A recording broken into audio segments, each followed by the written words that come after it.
the Water and Sewer Commission. And I just want to announce that Larry Hushauer was called away for work reasons, so he will not be joining us this evening.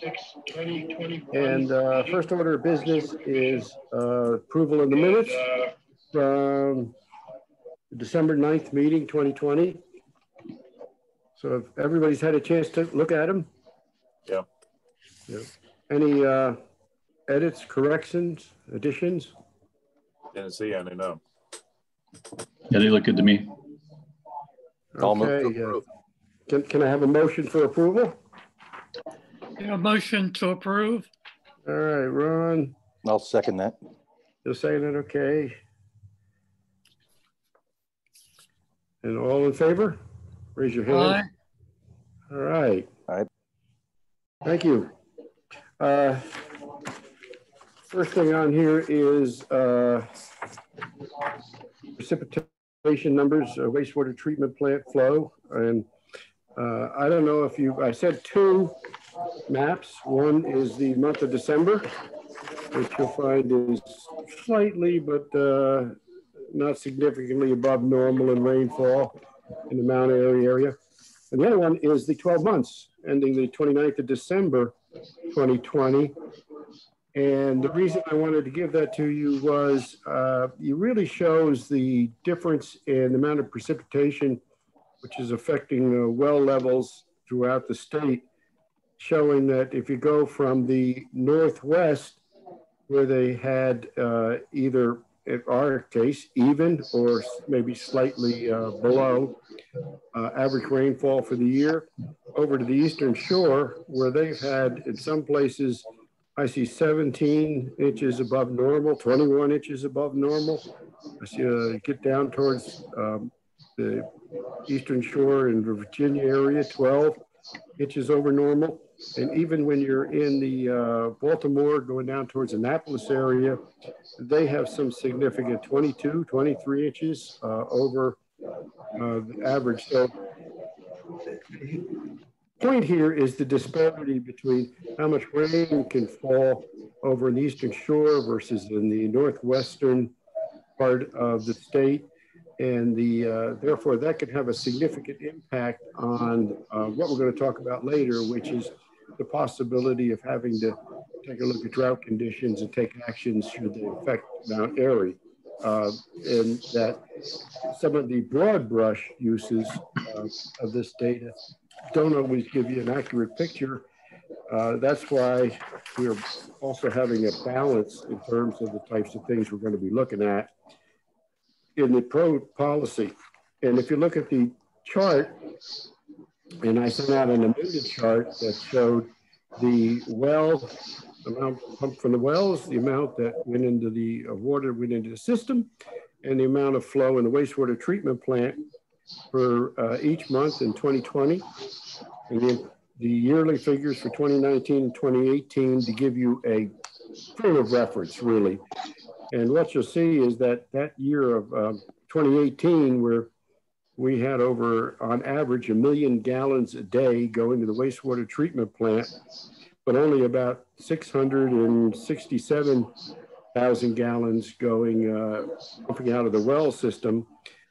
That heavy rainfall in that year really impacted inflow in there and put us in some months, if you take a look at our permit, over our permit for the wastewater treatment plant. Fortunately, the state calculates it on the annual average, and we did come under. But you'll notice that there's been, from 2019, we went to 882,000 gallons a day. 2019, we were 742, and then this back up a little bit, 843,000 gallons. No, our rainfall was not that significant. So I just wanted to give a perspective to all of that. Does anybody have any questions or comments about our tracking of the well, wastewater, and rainfall? It's a little hard to discern exactly what you're saying because of all that ambient noise in someone's home. Is there anybody, could you stop that noise? It's okay. Yeah. I don't hear it now, so I guess we're good. Any comments about, and Tony, I will send you all that information. So. Thank you. I appreciate that. Yeah, I'd like to take a look at that. It's good to see that it's going down for the last 3 years after the high year. So,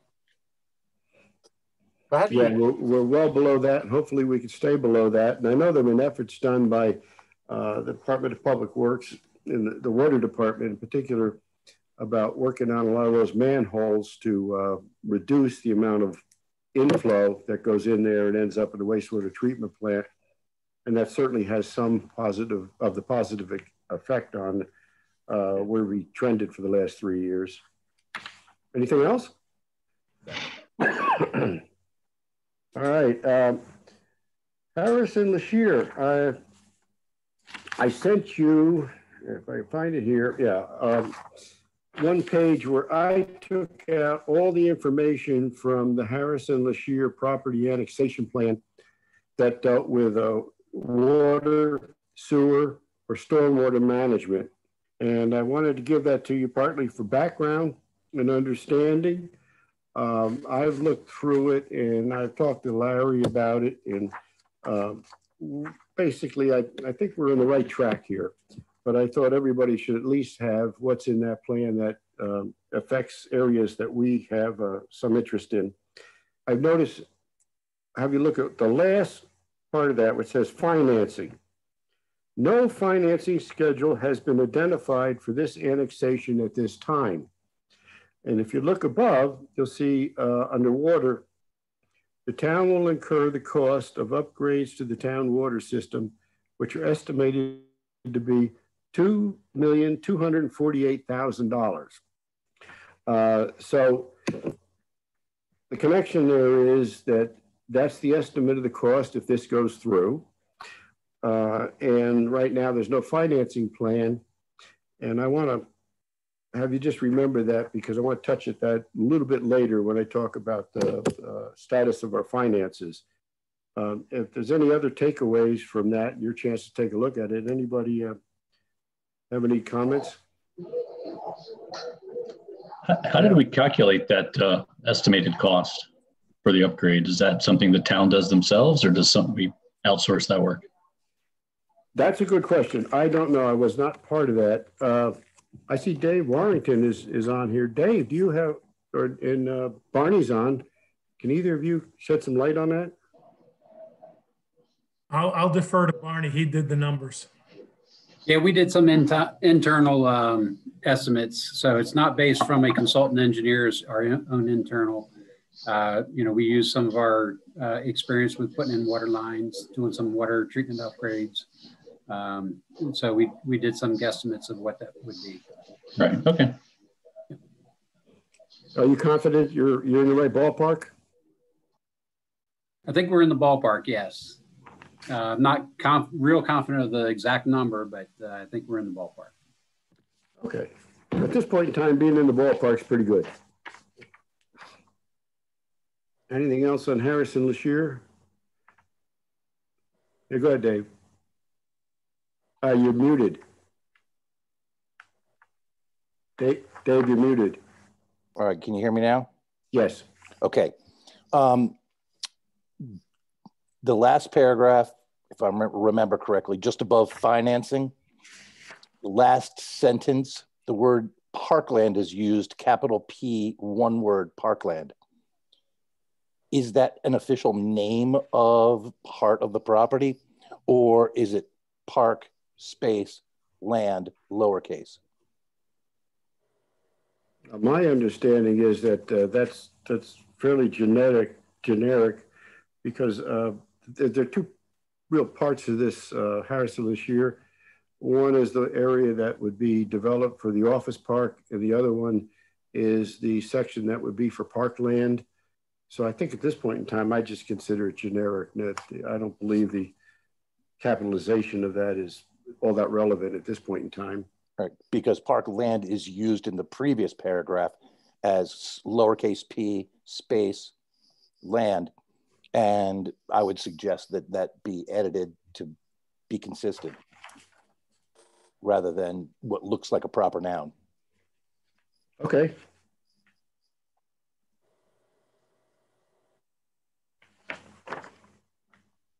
Anything else? No, that's the only thing I had. All right, thank you. Appreciate that. Barney, did you get that? Yes, I did. All righty. Thank you. All right, now let's get to the crux of what we're doing this evening, which is our water use limitation tiers that we've revised. And John's done a great job through this entire course of this. And it really boiled down to what we did the last month. And one major suggestion for change that John has incorporated into the version that was sent out earlier today. And I hope everybody's got a copy of that. Yeah. And John, why don't you go ahead and just explain the one major change that we made? All right, sounds good. Let's see, should I share my screen? I feel like it's usually easier that way. I'll share my screen. Hopefully that doesn't mess up my audio quality. Seems to be bad right now. All right, sharing this. Can you guys see the document? Yes. All right, so we've been over this, gosh, for several months now. I'm not gonna talk through it all again unless there are questions. You guys, folks who attended last meeting will remember that Zach Neal with Carroll County joined us. He's the county hydrogeologist. And I've been in touch with him. I've been kind of working through some of these aspects of our plan with him a little bit, getting some of his input to roll that into our guidance here. And we walked through some of the final changes based on their review last month, updated it, and then the last revisions that Dick was just referencing really tied to this discussion here about the percentiles. So just as a reminder, we're trying to turn this thing into a little bit more of a quantitative evaluation, at least to have some quantitative component, rather than just leaving the implementation of water use restrictions up to whoever happens to be in charge at the time and whatever their wishes are. We wanted to try to capture appropriate criteria to be considered to help with that decision, to guide that decision-making process. And one of those we've talked about in the past is this one here, which is relying on the Carroll County Department of Land and here it is, Department of Land and Resource Management. They have a network of observation wells. We've talked about this in the past. There's 50 or so of them across the county. We have a handful of them here in the Mount Airy area. And so working with Carroll County, we've identified 3 of them that we think have a long enough historical record of water levels for us to use to kind of help us make appropriate decisions moving forward. So Watkins Park, for instance, there's an observation well there. This is separate from the pumping well that's there. It's a totally different well. County personnel, Zach himself actually, visits this network of wells on a bi-weekly basis and collects water level measurements and records that in their database. So that's the historical data set dating back about 20 years that we have to rely on. And that long record includes some of our prior droughts, like the 2002, 2001, 2002 drought, which was fairly significant, and then some more recent ones that were less significant, but it gives us a pretty good range. The longer the data record, obviously, the better the data set. But so these calculations here take all of that data into account. And so based on guidance from the county, back and forth discussion, we've decided that the 15th percentile represents a fairly low value that would be a potential trigger point. No decisions definitely triggered by hitting that level or achieving water levels below that level, but it would, it would put it on our radar. It would be one criterion that we consider in deciding whether or not the town would consider imposing restrictions. So I'm going to scroll up a little bit just to point out here that I'm in stage 2. So we're talking about voluntary restrictions at this point. So for the town to begin to consider voluntary restrictions, this walks through all of the various considerations And we list out a handful of different criteria here. So this is a long, circuitous way to get to this discussion of the percentiles. But so the 15th percentiles have been calculated for the 3 Mount Airy wells that have been identified to be most relevant to our purposes here.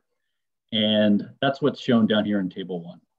So this has the 15th percentile for all of the historical January water levels. That's what this number right here indicates, is 719.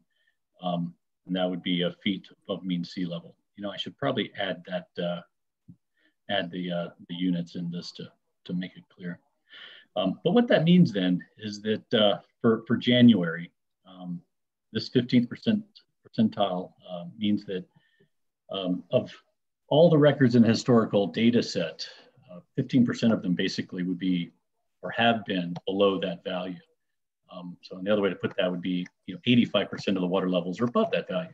So, that sort of puts it in perspective. It's a low water level, right? So, and if anyone has questions about the water level concept, I mean, let me, ask me, I can explain that. But these, we basically lower a tape measure down into a monitoring well from the ground surface. Let's say the ground surface is 800 feet above mean sea level. The water level in that well might be 81 feet deep. And so that's how you get to a measure here of 719 feet. That would be the water level within that monitoring well, the water, groundwater surface there. So, so in January, for 20 years, this 719 represents the 15th percentile water level value. And that's sort of how it carries across through the whole year. This well's pretty stable, you can see. I mean, there's a little bit of variability, but it's really just within a foot or two. Some wells exhibit more variability. Look at Shadyside well number 2. It fluctuates a little bit more. I mean, there could be a 5-foot difference or so seasonally. Obviously, some months we get more rain than others, and there's a lot of variability there, of course. All right, so what this is establishing then are these values that are really just a point of reference. So we can look at the monthly measurements on a regular basis, or at least when we expect things are maybe heading in the direction of drought conditions. And this will give us something to kind of hang our hat on when it comes to making recommendations. If I scroll down here to this next stage, this is red. These would be where the town is moving from recommending to community members that they take voluntary restrictions. Here, the town would be recommending mandatory restrictions, which is a fairly significant decision, of course, for the town to make and to impose on the community. We're looking at a 5th percentile here.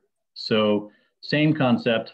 I added very similar text here for future users of this to help understand what it means. And then these are lower values, which happen a lot less frequently, right? So in 20 years, only up to say 5% of the water levels measured are below these values. Much more indicative of pretty serious groundwater conditions and higher levels of concern with regard to potential drought conditions. So that's the concept here. That's what we've done. Any questions on any of that? Well done. No. Okay. Looks very good and very easy to understand. Good. Anybody else? So yeah, so those are the major changes. Anybody have any comments by chance, or any other suggested changes or edits? I do not. I've read the whole thing. It looked very good. Okay. Sorry. Thank you very, by the way, thank you very much for that, John. That I think is great. It really does lay an understanding so that I think the average person taking a look at that should be able to figure out, how to read the numbers and how to interpret them in terms of the severity of whatever the drought situation is.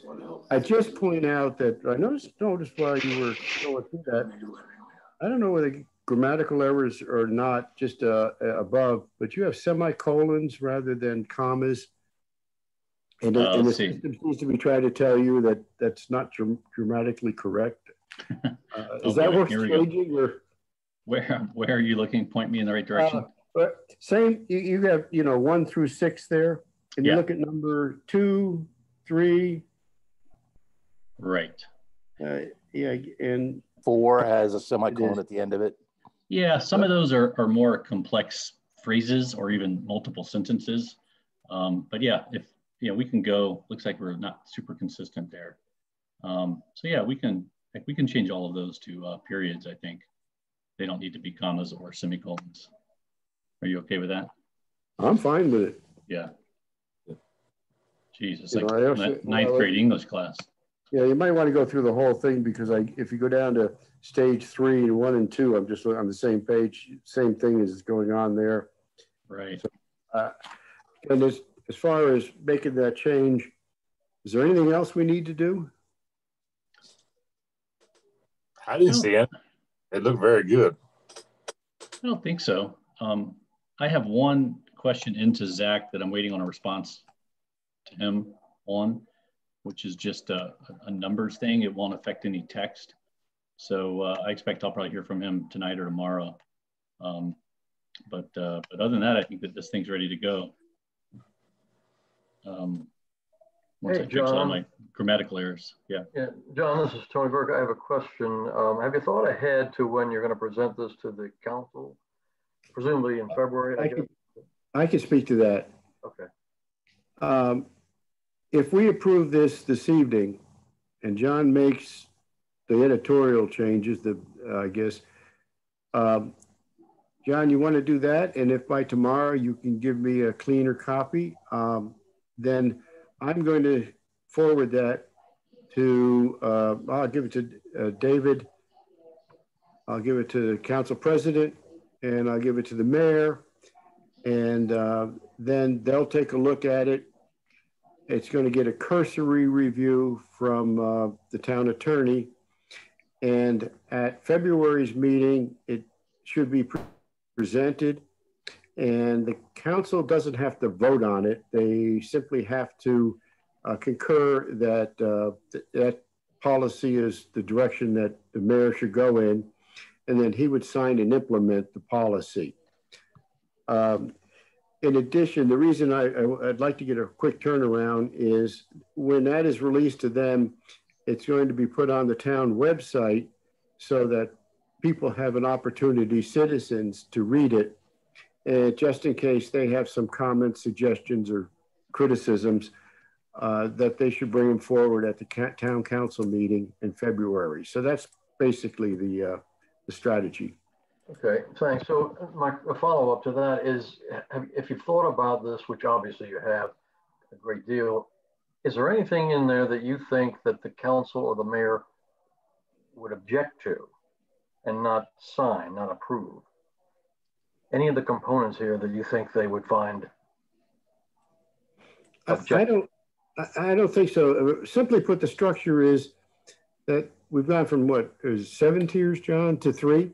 Yeah. And the real tier that counts is stage 3, where you make mandatory restrictions on water use. And what that says is that these are a couple of steps that the mayor and the town would take, basically to put that into effect. Most of the things like what we're just talking about with the clarification of the tiers, all of those sections say these are factors that should be taken into consideration to determine whether you're in a stage 1, stage 2, or stage 3 in terms of water limitation. They are not edicts that have to be followed. In other words, it's not like putting it in the code of the town. It is a management policy for the purpose of providing a basis in which the mayor can assess what the situation is and determine what tier should go into effect.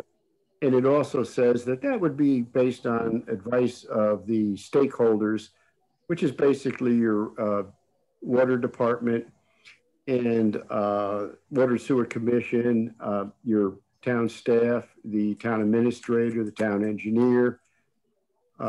And so that input is taken, the mayor makes a decision based on using the criteria in there, and he establishes what tier. So it's pretty flexible. And so I don't really foresee that it's going to have any real problems in terms of the town council or the mayor. Yeah, I agree completely. I think if we had made this like sort of draconian program, it would maybe they would have had issues with it, but it provides a lot of flexibility and just to help guide decision making with everybody's input. So, yeah, I think you captured that really well, Dick. Thanks, Dick. Okay. Any other comments about this? If we're all satisfied with that, I'd like to ask somebody if they want to make a motion to approve with the suggested minor changes. I'll make a motion to approve for the minor changes. All right, Mark. We got a second? I'll second it. All right, Ron. Any more discussion? Not for me. I'll send it to you probably early in the morning, Dick, so you can distribute. All right, appreciate it. Mm-hmm. All right, all in favor, signify by raising your hand. Aye. All right, unanimous. Thank you very much. Yep. Good work, John. Major step forward, I believe, and I really appreciate everything that John's done to put this together. And yeah, as being one of the primary authors of that 13-year-old policy with 7 tiers, I have to totally agree with the direction you're going in. So good work. All right. Nicely done, Mr. Chair. The last thing on the agenda, which is FY 2022 budget preparation considerations. And last month, I sent you out some information on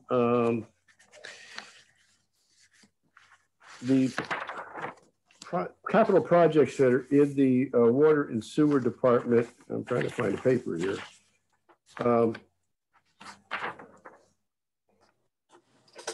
In the 2021 budget for the capital side of the water and sewer, and the amount of money for some of the significant areas. And that's if all those transpire, and I don't have the total number here, but I think it was somewhere in the 1.3 million or somewhere along those lines of total capital expenditures. And as you're probably aware, we don't take in that kind of money on an annual basis to fund this. And the concern has been over the years that if you do a lot of capital projects in the area and your revenue is not that great, although we have a significant reserve, eventually that reserve would kind of be dwindled down. And that's why there was the resolution passed, I believe, a month or so ago, that said if there's a floor of $1.3 million in reserve, that's the QIP level for saying that maybe we have to be concerned about the fact that we may not have enough water and sewer reserves to meet emergency situations. So that was background. Additional background, I wanted to let you know, as of the end of this year, the amount of total reserves we have in the water and sewer side of the house. And that number is $6,359,000. So we're in pretty good shape. When you take a look at go back to what we talked about Harrison-Lashir, when you go back and if we do the projects that are in the current budget, you look at Harrison-Lashir, and one of the questions that has to be addressed by the town, and maybe we should give some thought to it, is do you use reserves and avoid getting yourself into a debt situation and over whatever number of years, I assume it'd be around 30 years, and pay interest and take down a little bit of that $6 million reserve, or do you finance it and incur debt? And there are a couple of considerations. One of them is the fact that incurring debt isn't as expensive nowadays as it has been in the past. I don't know what current interest rates are that the municipality could get from the state of Maryland back bonds, but I think it's a consideration that should be brought up and discussed as to how you're going to finance the $2+ million for the Harrison LaShire property. So as background now, you've got at least what's in the budget for this year. We're going to see what's in the budget capital for 2022. And also consider the amount of $2-something million that's going to be expended out of water and sewer funds for Harrison LaShire. So bear all that in mind, and it will come up again, I'm sure, and also give some thought to different possibilities or directions that possibly the town should go in and taking care of financing that project when it comes about, if Harrison LaShire is approved. So that's all background information for you. Is that a question for this commission? I beg your pardon? Is that a question for this commission? Or are we merely making a suggestion? We would make, we can make a suggestion or recommendation. In the past, what's happened is we are the group that has gone back and completely redone the whole water billing system. And we are the ones that have monitored the financial situation to make sure that we went from back in the 2005, 6, and 7 period from significant deficits in water and sewer to a point where we were breaking even and had a slight surplus, and introduced financial methods to get us out of those deficits. So we've been involved right from the get-go of the Water and Sewer Commission. And this is just another area of saying that stewardship over the reserves, we should make comments if we have them and suggestions. Hey, Dick, you said that reserve value that you mentioned, the $6 million. Where on this sheet is that located? I missed that part. I sent out, one of the attachments was the water and sewer bank balances statement. Right, yeah, I see that, yeah. It's on that. Okay, what was the value? What was the value again? You see the investments checking account? Yeah. What was the dollar value? I missed that. 6.5 million? 6.3 million. Okay. So that shows the total water and sewer, 6.3 million? Yeah, that's the total amount we have in checking account and investments, mostly CDs. Okay.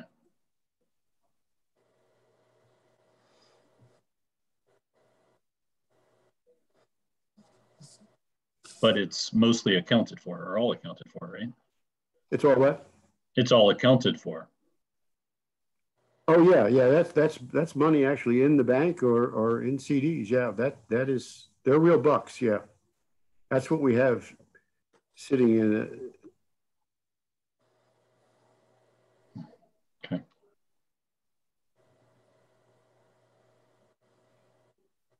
And of course, you have 6.3 in your in the resolution. I think it was 1.3 million. Is the minimum reserve you have for emergencies. I mean, we're in pretty good shape. We're in probably better shape than I'd say, if not 100%, 90% of all municipalities in the state of Maryland. Wow.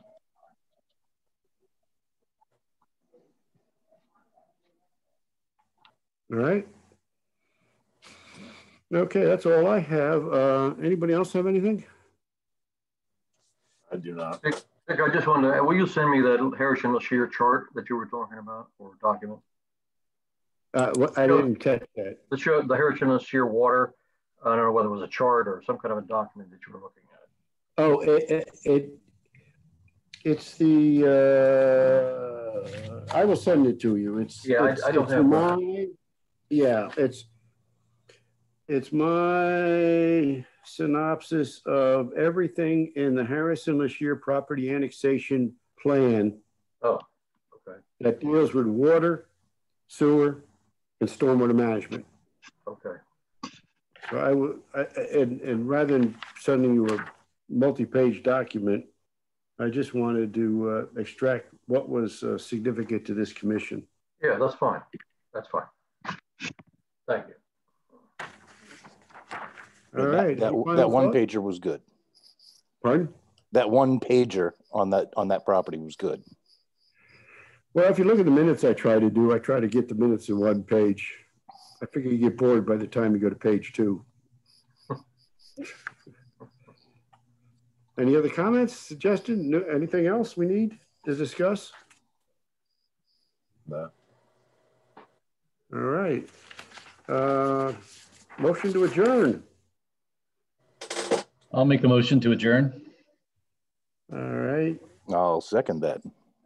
All right. Yeah. All in favor? All right. All right. Thank you very much for your time. Thank you. See you all. Talk to you guys later. Bye-bye. Thanks a lot. Good night.